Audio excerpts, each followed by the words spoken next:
우리가 인생을 뭐라고 표현하면 좋을까요? 인생. 많은 사람들이 인생에 대해서 규정하고 정의를 내리는데 인생을 뭐라고 표현하면 좋을까요? 저는 말씀을 이렇게 잠언을 보다가 인생이란 결국 마음이 그리는 그림이다 이런 생각이 들었습니다. 인생이라는 도화지 위에 마음이라는 붓을 가지고서 그린 걸작 그것이 바로 인생이 아닐까라는 생각을 해보았습니다. 우리는 어제 말씀을 통해서 사람은 사람의 마음을 보지도 못하고 또 사람의 마음을 통제하지도 못하고 또 사람은 사람의 마음을 지시해서 지시한 대로 인도하지도 못하지만 하나님은 우리의 마음을 보시고 우리의 마음을 주관하시며 하나님은 우리의 마음에 지시를 하신 대로 인도하실 수 있는 분이다라고 말씀을 나누었죠.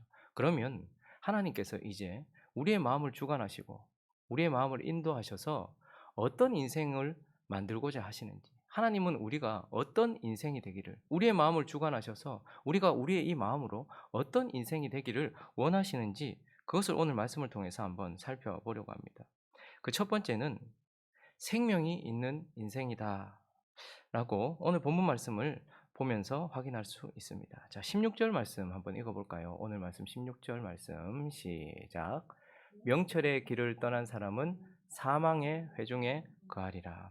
명철, 지혜, 지혜이신 그리스도, 그리스도께서 주시는 실제적인 지혜를 떠난 사람은 사망에 있으리라 라고 말하고 있습니다. 사실 우리 모든 인생은 다 죽음을 향해 가고 있고 더 깊은 죽음, 둘째 죽음을 두 번째 사망을 향해 달려가고 있고 그런 가운데 우리는 사망을 그리고 있는 인생이죠.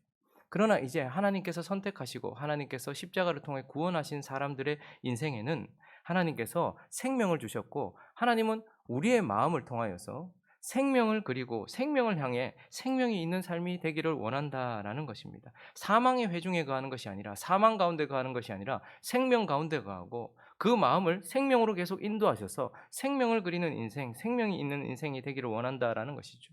자, 그러면 생명이 있는 인생이란 어떤 인생인 것입니까? 생명이 있는 인생.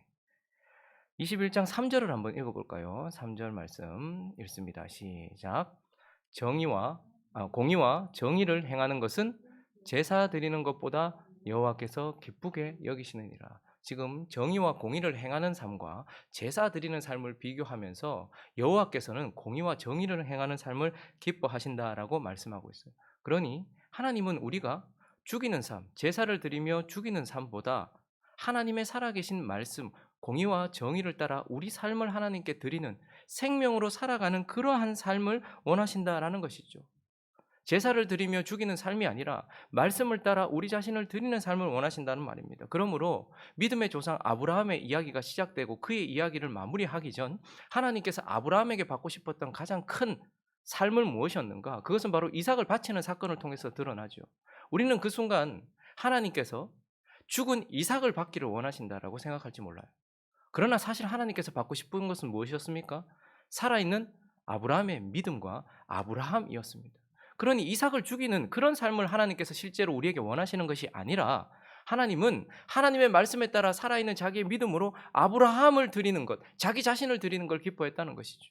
하나님은 이스라엘 백성들에게 율법을 주시면서 제사하는 삶을 요구하셨습니다만 그러나 하나님이 진짜 요구하신 것은 무엇입니까? 어린 양을 죽이는 삶이 아니라 하나님이 말씀하신 말씀대로 정의와 공의를 행하는 살아있는 이스라엘을 받고 싶었던 것입니다. 그러므로 미가서 6장 6절부터 8절은 이렇게 말씀하고 있는데 한번 읽어볼까요? 읽습니다. 시작. 내가 무엇을 가지고 여호와 앞에 나아가며 높으신 하나님께 경배할까? 내가 번제물로 1년 된 송아지를 가지고 그 앞에 나아갈까? 여호와께서 천천의 순양이나 만만의 강물 같은 기름을 기뻐하실까? 내 허물을 위하여 내 맏아들을 내 영혼의 죄를 말미암아 내 몸에 열매를 드릴까? 사람아, 주께서 선한 것이 무엇임을 내게 보이셨나니 여호와께서 내게 구하시는 것은 오직 정의를 행하며 인자를 사랑하며 겸손하게 내 하나님과 함께 동행하는 것이 아니냐. 깨달은 것은 이것입니다. 하나님이 율법을 통해서 죽이는 삶을 요구하시는 줄 알았는데 사실 알고 보니 우리는 죄 씻음 없이는 하나님께 나아갈 수 없으니 그 죽음을 통하여 하나님께 나아가지만 그러나 실제로 하나님께서 결국 우리에게 원하시는 것은 하나님이 우리에게 원하시는 공의와 정의의 삶 이것을 살아가는 것.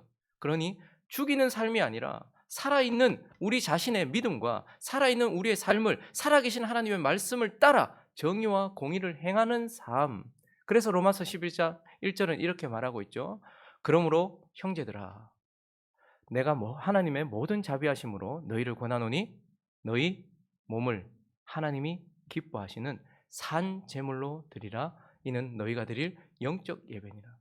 말씀 위에 우리 삶을 올려놓는 것, 이것이 바로 거룩한 산 제사고 이것이 영적인 예배다라고 말씀하고 있는 것이죠. 그러니 우리 마음을 감찰하시고 우리 마음을 주관하시고 우리 마음에 지시하시고 지시하신 대로 인도하시는 하나님은 우리가 이 마음을 통하여서 생명이 있는 삶, 하나님의 말씀을 따라서 죽이는 삶이 아니라 살아있는 자기 자신, 그리스도의 피로 인하여서 피 아니면 하나님께 나아갈 수 없기에 결국은 무엇인가가 죽어야 되지만 우리는 이제 영원한 한 제사, 그리스도의 피로 이제 완전히 거룩하게 된 삶을 가지게 되었죠. 그러니 이 생명을 가지고서 어떻게 하라는 거예요? 말씀을 따라 살아가는 삶, 생명이 있는 삶, 이것을 하나님께서 요구하고 계신다라는 것입니다.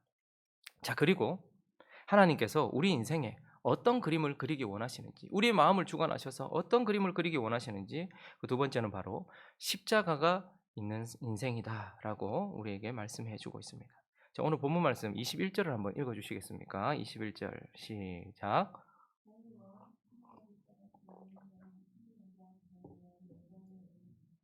공의와 인자를 따라 구하는 자. 여러분 보통 성경에서 짝을 이루는 것이 있는데 보통은 공의와 정의가 짝을 이룹니다. 공평과 정의 보통 이렇게 이제 짝을 이루죠. 그런데 21절은 독특하게 공의와 인자를 따라 구하는 자라고 말하고 있어요. 그에게 생명과 공의와 영광을 주신다라고 말하고 있죠. 사실 공의와 인자는 반대 개념 같습니다. 그래서 공의만 주장하면 어떻게 됩니까? 메마르게 되겠죠. 죽이게 되겠죠. 공의는 법을 집행하고 그리고 정의를 실현하는 것입니다. 그러니까 공의만 주장하다 보면 메마르게 되고 법은 집행될지 모르겠지만 모두 죽음에 처하게 될 것입니다. 그런데 또 인자만, 사랑만 주장하게 되면 또 어떻게 됩니까? 사랑만 주장하게 되면 결국은 무질서하게 될 것이고 사람들은 방종하게 될 것이고 방탕하게 죄를 범하게 될 것입니다. 사랑만 주장하게 되면 계속 죄 안에 거하게 될 것이고 무질서한 삶을 방종하면서 살게 될 것이라는 말이죠. 그래서 이 본문 말씀은 얼핏 보면 공의와 인자 두 가지가 다 있어야 되니까 그것을 따라 구하는 인생이 되어야 된다. 즉 좌로나 우로나 치우치지 않는, 공의로만 치우쳐서 메마르게 되거나 인자로만 치우쳐서 무질서하게 만드는 그런 삶이 아니라 치우치지 않는 삶이 되어야 된다라고 말씀하시는 교훈이기도 합니다. 그렇지만 다시 한번 보시면 공의와 인자, 여러분 공의와 인자가 만나는 곳이 어디입니까? 공의와 인자가 만나는 곳은 단 한 군데밖에 없습니다. 바로 십자가입니다. 우리의 죄에 대하여 공의롭게 벌하는 곳, 그러나 우리를 그 죄로부터 건져서 우리를 사랑하는 곳, 하나님의 공의를 만족시키고 우리를 향한 사랑을 실현시키는 유일한 장소가 어디입니까? 십자가라는 것이죠. 그래서 사실 공의와 인자를 따라 구하는 삶이란 결국 십자가를 따라 사는 삶이라는 것을 의미하게 되고, 특별히 이 십자가는 하나님의 공의를 만족시키고 우리를 향한 사랑을 실현시키는 곳이기도 하지만 이 공의가 누구에게 적용된 것입니까? 공의와 인자가 함께 적용되고 있는데 놀랍게도 이 십자가에서 공의는 누구에게 적용되고 있습니까? 죄 있는 우리에게 적용되는 것이 아니라 죄 없는 예수 그리스도에게 적용이 되었어요. 공의는 내 자신에게 적용이 되었어요. 인자는요, 죄 있는 우리에게 적용이 되었습니다. 그러므로 십자가의 삶이란 결국 하나님의 공의와 정의를 만족시키고 인자를 실현시키는 곳이긴 하지만, 그러나 그곳에서 그 공의는 누구에게 적용시키는 거예요? 결국 그리스도가 자기 자신에게 적용시켰고 죄 많은 우리에게는 인자와 하나님이 아들에게 주셔야 될 축복과 생명과 사랑을 결국은 우리에게 적용시켜 주신 것이죠. 그러므로 십자가는 내게 공의를 적용시키고 다른 이에게 인자를 적용시키는 장소이기도 하다라는 것입니다. 그래서 사도행전 7장을 보시면요, 스데반이라는 한 사람이 순교하는 장면이 나옵니다.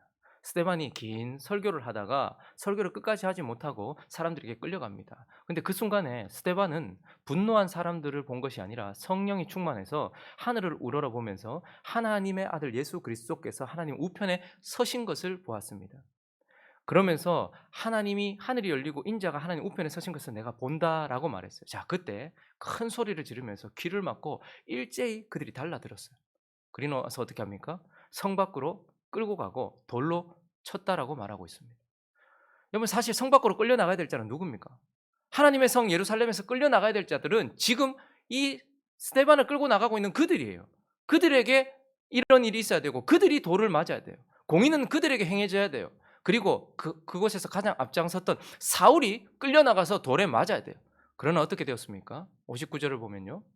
그들이 돌로 스데반을 쳤고 스데반이 부르짖어서 예수의 내 영혼을 받으시옵소서라고 하나님께 아름다운 예배를 드리고 무릎 꿇고 크게 불러 이르되 이 죄를 그들에게 돌리지 마옵소서 이 말을 하고 자니라라고 말합니다.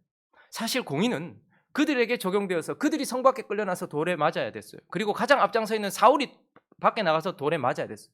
그런데 스데반은 그 순간 어떻게 합니까? 십자가의 자리에 섰어요. 자기 자신에게 공의를 적용했습니다. 그들이 맞아야 될 돌을 그가 대신 맞았어요. 그리고 어떻게 합니까? 자기가 받아야 할 축복과 사랑과 자기가 가지고 있는 사명을 사실은 그 앞에 있는 사울에게 전가시켜 준 것입니다. 그래서 공의는 내게 적용되었고 인자는 거기에 있는 사람들과 사울에게 적용이 된 것이죠. 그래서 시간이 지나서 사울은 나중에 바울이 되고요. 그 앞에 사도 바울이라는 사도라는 타이틀을 얻게 되었습니다. 왜요? 스데반의 자리를 대신했거든요. 그리고 난 후에 시간이 많이 지나서 사도 바울의 삶에도 마찬가지죠. 사도행전 16장을 한번 가볼까요? 사도행전 16장에 가보시면 하나님이 아시아로 내가 지금 복음 전하러 가려고 하는데 계속 막으셨어요. 그러다가 이제 드디어 어디로 가라는지 알게 됐어요. 환상을 통해서 마게도냐 한 사람이 와서 우리를 도우라 한 거예요.